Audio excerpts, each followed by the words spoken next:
Amnesty International released a new report on the Syrian rebels, and it's pretty devastating. So the AP explains here, there's a chilling wave of torture, abductions, and killings in insurgent-controlled areas.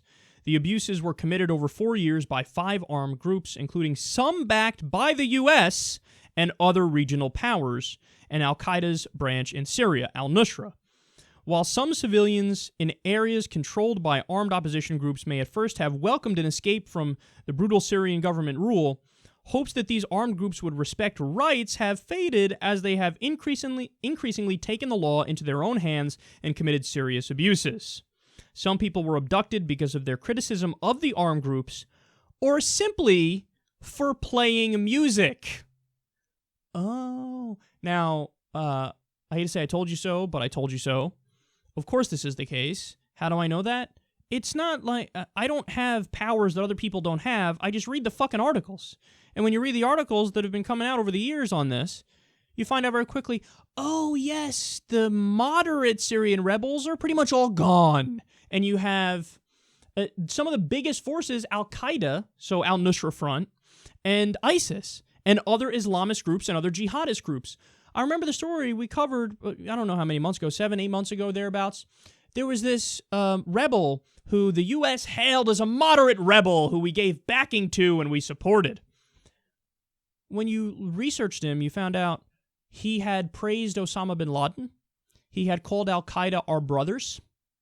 So this is what they mean. They say moderate rebels. They just mean people who are opposed to the people who we are opposed to. The enemy of my enemy is my friend. So we don't like the Shia government. We don't like Assad because Assad is aligned with Iran, who is our enemy, and Russia, who is our enemy. So because of this geopolitical chessboard and having these enemies for such a long time, the U.S. goes, well, maybe we just get in bed with the worst of the worst possible rebels because, hey, if we topple the Syrian government, maybe we get an ally of ours in there. And maybe that helps us more with this geopolitical power struggle between Iran and Israel and Russia and us.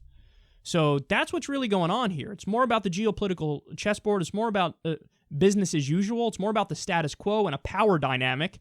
And the U.S. is more than willing to get into bed with people who are disgusting human rights abusers. For fuck's sake, I shouldn't even need to prove this. We're buddy-buddy with Saudi Arabia. Saudi Arabia, the Salafi state, same ideology as ISIS, where they kill, people for drug smuggling and apostasy and witchcraft. They say all atheists are terrorists. If we're friends with them, who wouldn't we be friends with? Well, and in the case of Syria, we go, oh, what do you mean moderate rebels? They're fighting for freedom and it's a revolution, so we're on their side. Whoops, look at that. An Amnesty International report comes out that says they torture people, they kill people they don't like, and they don't even allow you to fucking listen to music. This is liberation? This is liberation from the big bad Assad government? By the way, another story that I thought was massively overlooked by virtually everybody.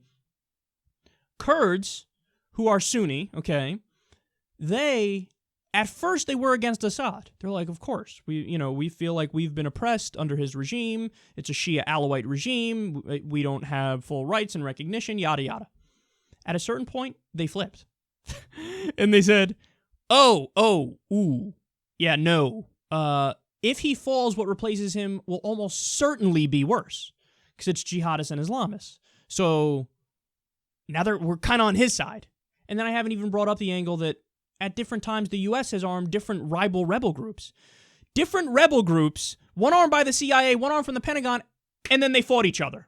And then some of the other people we armed crossed into Syria, immediately gave their weapons over to al-Qaeda. It's like we couldn't make worse mistakes if we tried. And it's not a question, it's not, still up in the air. Amnesty International with boots on the ground is like, these rebels are fucked up, son. So this idea of like, we'll find this moderate third way and topple big bad Assad and find a way to not have ISIS and al-Qaeda fill the vacuum, what you're doing is you're not learning the lesson of Iraq. Everybody looks back now and they look at Saddam and they go, dude, he was horrible. There's no doubt about that. But if he didn't fall, ISIS simply would not exist in its current state.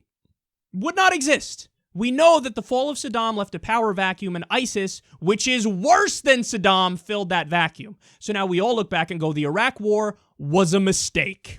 But now people can't wait. They're lining up to make the same goddamn mistake in Syria.